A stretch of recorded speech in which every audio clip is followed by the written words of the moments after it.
Če preletim še energetiko, v letošnjem letu, če ste opazili, smo pričeli z zamenjavo javne razsvetljave oziroma svetil v sklopu javne razsvetljave, ker smo ugotovili, da nam manj kot 100 luči povzroča dobro tretjino stroškov letno. To pa pomeni, na letni ravni pa občina Konjice porabi za javno razsvetljavo 170 000 evrov. Pa si lahko začunajte, kakšen denar je to, tako da bo tistih 50 000 evrov, ki jih bomo letos vložili v zamenjavo sodobnejših, manj potratnih luči, povrnjeno praktično v enem letu kar na takovini, brez da upoštevamo, koliko je strošek vzdrževanja klasičnih konvencionalnih luči ali pa teh sodobnejših, ki jih pa konec koncev proizvaja podjetje Grah v Konjicah.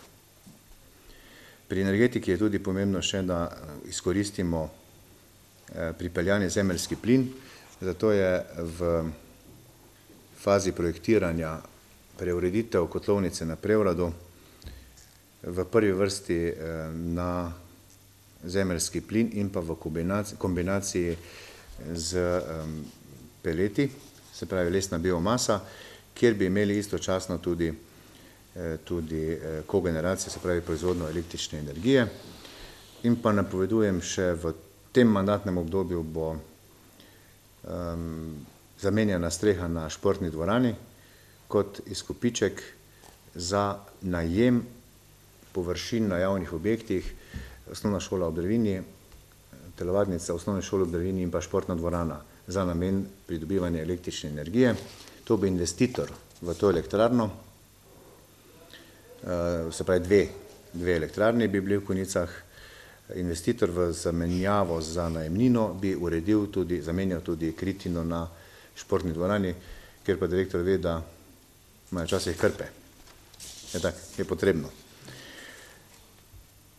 Ker tamle vidim predstavnici vrtca, pri predšolski vzgoji je vsekakor potrebno, mi smo zmenjeni za konec tedna, da dorečemo strategijo, kako ravnati na področju predšolskega varstva in pa tudi izobraževanja. Letos pred kratkim je bila podeljena koncesija enemu zasebnemu vrtcu, seveda pa je možnost še vedno, da prostorsko stisko rešujemo na podoben način. Nujno pa je, da obstoječe zgradbe dogradimo, obnovimo in pa pri tem seveda zagotovimo prostorske kapacitete, predvsem pa, da zadostimo novejšim standardom, da ne bomo več, tako kot zdaj, ko imamo en poseben sklep občinskega sveta, da trenutno pač se gremo neko izjemo, ker ne dosegamo tistih standardov, ki so predpisani glede prostora na posameznega varovanca. Vsekakor so tu na vrsti kar vsi 4 vrtci večji v občini in nekaj od teh bo potrebno napraviti že v kratkem. Če smo pa že pri šolah, smo v zadnjem obdobju, v zadnjih 8 letih recimo, je bilo storjenega ogromno. V zadnjem obdobju smo šli od telovadnice v Konjicah do Žiške šole, streha na Jerneju, kompletna šola v Ločah. Zdaj je pa še tam na vrsti posodobitev telovadnice v Ločah, kjer tudi poskušamo zdaj ravno na enem razpisu za razvoj podeželja priti nekako zraven. Seveda, tisti od projektov, ki bo na razpisu uspel, bo pač dobil prioriteto. Istočasno, ker vidim tamle predsednika sveta krajevne skupnosti, ravno danes zjutraj smo imeli debato okrog tega, kako uspeti, da zaključimo obnovo kulturnega doma v Ločah, kjer je bila urejena knjižnica, pa delno kritina je bila zamenjana, delno na pol je ostala fasada, da to zgodbo priključimo tudi temu istemu razpisu in da to tistih 700 000 evrov, kolikor nam je nekje cilj, da delno tudi počrpamo za namen kulturnega doma v Ločah, kolesarske med Ločami in Zbelovem, pa še kaj bo ostalo, kaki manjši dom krajanov, tako da bomo speljali v zadovoljstvo vseh. Jaz bi še enkrat poudaril, da je dosedanje delo z občinskim svetom, z posameznimi predsedniki svetov krajevnih skupnosti, direktorji javnih zavodov, podjetij, ravnatelji bilo pohvale vredno. Jaz sem se vedno v tej sredini dobro počutil. Nekako smo po pol leta, leto dni našli tisti most zaupanja in da je bilo sodelovanje odlično.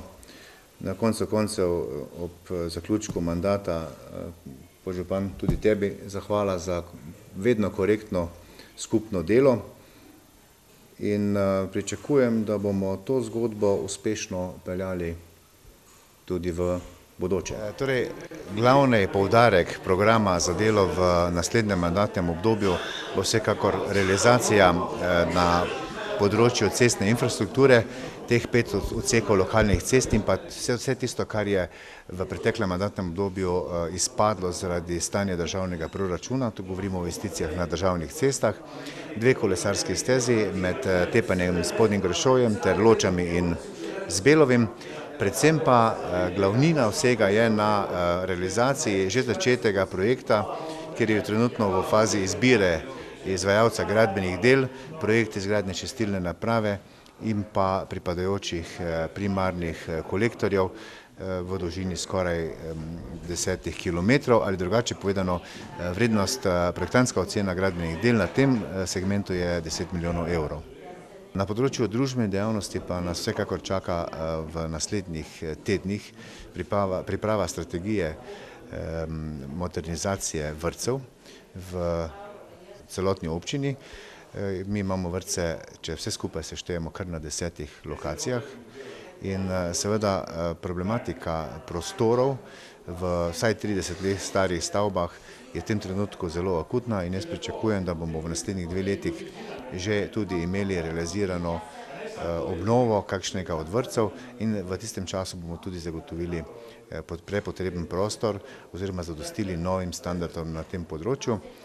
Med ostalimi investicijami pa nas čaka še obnova osnovne šole in pa hkrati tudi dograditev, kajti idejno je projekt že izdelan, obnova in pa dograditev telovadnice osnovne šole v Ločah. Po več desetletjih prizadevanj smo končno uspeli z obnovo lokalne ceste med Žičko, Kartuzijo in pa Sojekom. Gre za 1,9 km dolg odsek, kjer je bilo potrebno najprej opraviti razširitev, utrditev brežin in pa tudi utrditev struge potoka Žičnica. V letošnjem letu pa smo končno dočakali to asfaltno prevleko. Glavnino sredstev pa smo k sreči uspeli pridobiti iz državnega proračuna na osnovi 23. člena zakona o financiranju občin, tako da je bilo to finančno breme skoraj 700 tisoč evrov za občinski proračun nekoliko lažje.